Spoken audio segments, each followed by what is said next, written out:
মোৰ আসলে কমলিকা মোৰ ভতিজা টাইপ ভতিজাও ক'ব পাৰি ভাগিনীও ক'ব পাৰি ভূপেন দা আজি যোন ঢুকাল ভূপেন দা তেওঁৰ দেউতাক ভূপেন চন্দ্ৰ দাস ভূপেন দাহঁতৰ ভিতালী বাহঁতৰ মানে বিয়াৰ আগৰ পৰা মোৰ একদম কাষৰ ঘৰটোৱে মোৰ আমি মই মিউজিকেলি জড়িত মোৰ প্ৰফেশ্যনেল মিউজিক ভূপেন দাও তবলা বজাইছিল আগৰ কথা ক'লে শেষ নহ'ব মানে যিয়ে নহওক এটা আজি শিল্পী দিৱসৰ দিনা এজন ভাল শিল্পী এজনক আমি হেৰুৱালোঁ বুলি ক'ব লাগিব আৰু মোৰ জীৱনত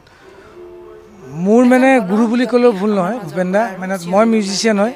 মই তবলাই বজাইছিলোঁ ড্ৰাম বজাওঁ এতিয়া সেই তবলাই ভূপেন দাৰ পৰাই শিকা বহুতখিনি তো সেই এটা আমাৰ সেইখিনি পৰিৱেশটোৱে বেলেগ হৈ আছিল ফাইনেলি সি বহুত দিন আচলতে ভুগিলে অকণমান কিডনী প্ৰব্লেমত চুগাৰো আছিল ভিতালী বা যোৱাৰ পিছত বেছি অলপ অকলশৰীয়া হৈ গ'ল মানুহটো তেতিয়া নিজৰ চাগে কেয়াৰটো অলপ কমকৈ লোৱা হ'ল ঘৰো নাছিলে ইয়াতে বিল্ডিং কনষ্ট্ৰাকশ্যন হৈ আছিল কিন্তু বিল্ডাৰ্ছজনে অতি সোনকালে উলিয়াই দিলে ঘৰটো আজি ঘপককৈ তাইও কিবা ওলাই গৈছিল ৰাতিপুৱা যোৱাকালি ডায়েলিচিছ কৰি আনিছিল JNRCত আজি ঘপককৈ মানে মাছো লৈছে নিজে মাছ কিনিছে কাম কৰা মানুহজনীক কৈছে মাছ বিলাহী দি বনাবা লুচিও খালে দুখন ঘপককৈ এনেকৈ বহি যোৱা নিচিনা হ'ল মানুহটোক মাতিছে কৈছে কোনোবা লেট্ৰিন কৰাৰ নিচিনা কিবা এনেকুৱা লাগিল বুলি ক'লে মই কাষত থাকোঁ মোক মাতি দিলে দৌৰি গ'লোঁ তেতিয়া উশাহটো লৈ আছিল ধৰি মই হেঁচা তেল চেল সানি মানুহ এজনীও আছে মানুহজনীয়েও হেৰি কৰিলে মালিচ তালিচ দিলে মই বুকুখন এটা মাৰি তেতিয়ালৈকে আছিল এইকো ফোন কৰিলোঁ এই ঘপককৈ এইও দেখাত যদিও ডাঙৰ তাই সৰু ছোৱালীটো তাইও দৌৰা দৌৰিকৈ গৈ পালে কিন্তু আল্টিমেটলি 12:40-45 ভিতৰত ঠিক গম নাপাম আৰু এইখিনি টাইমটো একেবাৰে মানে উশাহ চুশাহ পালচ টালচ নোহোৱা হৈ গ'ল চ' আমি এতিয়া ঘপককৈ একো ক'ব নোৱাৰোঁ ডক্টৰ নহয় তো ডক্টৰ এজন ইফালে মই JNRC হেৰিখনকো মাতিছিলোঁ এম্বুলেঞ্চখনক তেওঁলোকক যেতিয়া ক'লোঁ পালচটো কমি গ'ল বুলি তেওঁলোক নাহিল তাৰপিছত আচলতে পালচ নোহোৱা হ'লে চাগে নিনিয়ে এম্বুলেঞ্চে তেনেকৈ তথাপি আমাৰ ওচৰতে ধীৰাজ দাস আছে ডক্টৰ তেওঁ যাই পেলাই চাই পেলাই ফাইনেলি ডিক্লেয়াৰ কৰিলে শইকীয়া নাৰ্ছিং হোমতো অনা হ'ল এবাৰ ক্লেৰিফাইৰ কাৰণে পালচ নাই বুলি আল্টিমেটলি 12:40 বা 12:45 ভিতৰতে তেওঁৰ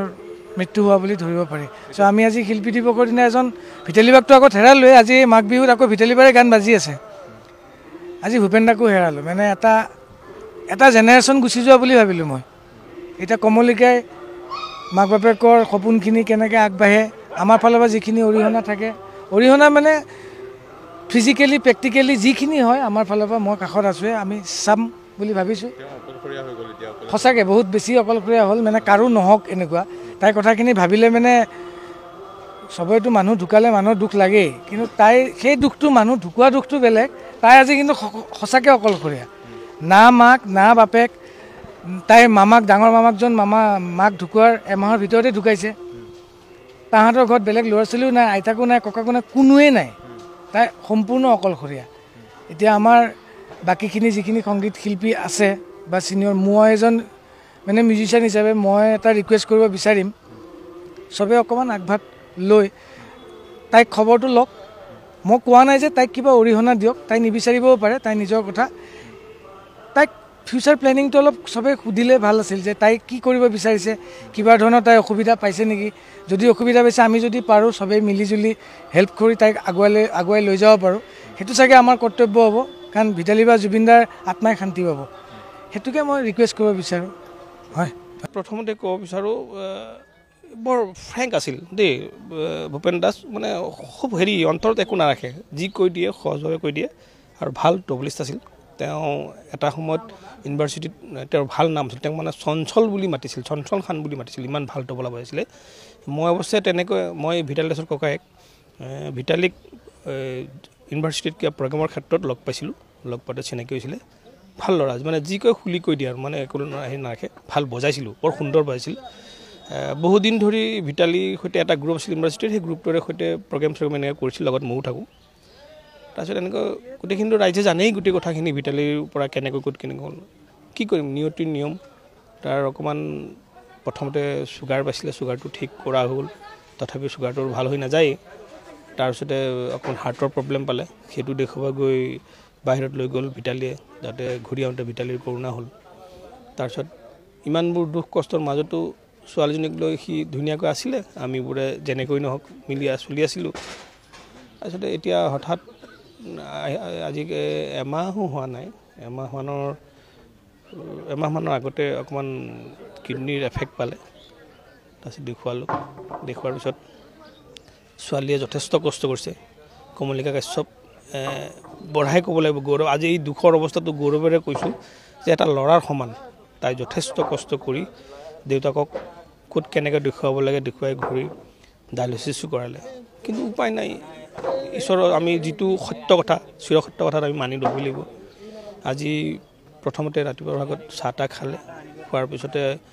হঠাৎ লেট্ৰিন যাম বুলি ক'লে যোৱাৰ পিছত গাটো খুব বেয়া লগা কৰোঁতে ছোৱালীজনীয়ে আহি জাষ্ট কাষ পালে আৰু কথা ক'ব নোৱাৰিলে ইতিমধ্যে হেৰি হ'ল তথাপিও আমি আজি তেতিয়া সময়টো আপোনাৰ হেৰিমান আছিলে 12:45 মান হ'ব সেইখিনি সময়ত ঘটনাটো ঘটিলে চিকিৎসা কৰি আছিলে উত্তৰ-গুৱাহাটী GNHত আমি প্ৰায় 5টামান ডায়েলিচিছ কৰা হ'ল উপায় নাই আৰু প্ৰভুকৃতে এটাই কামনা কৰিছোঁ যেনেকৈ ভিটালীৰ সৈতে আকৌ ইয়াত যেনেকৈ সংসাৰ কৰিছোঁ ওপৰতো যেন দুইটাই ভালকৈ থাকেগৈ আৰু সেই ঈশ্বৰৰ ওচৰত তাকে প্ৰাৰ্থনা জনাইছোঁ আৰু বাকী কমলিকা অকল এজনীয়ে ছোৱালী তেওঁলোকৰ দেউতাকৰ পৰিয়াল তেনে ককাকৰ পৰিয়াল ৰঙিয়াৰ আছিলে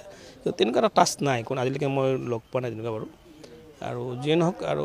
মই মাকৰ ককাইক হিচাপে মামাক হিচাপে মই যিখিনি পাৰোঁ মই আছোঁৱেই সদায় মোৰ ছোৱালী নিচিনাকৈ তাই থাকিবই মোৰো ছোৱালী এজনী আছে যিখিনি পাৰোঁ মই হেৰি কৰিম তাইক কোনোদিন হেৰি নহয় সেইটো কাৰণে চিন্তা কৰিব নালাগে খালি তাইক কেনেকৈ গঢ় দিব পাৰে তাই আৰু এনেও যথেষ্ট তাই মানে যথেষ্ট জ্ঞানী ছোৱালী যথেষ্ট জানে কোনখিনি কি কৰিলে ক'ত দিব তাইখিনি বহুত জ্ঞান আছে গতিকে বাকী ঈশ্বৰক কৈছোঁ আৰু চলাই নিবা সকলোকে ভালে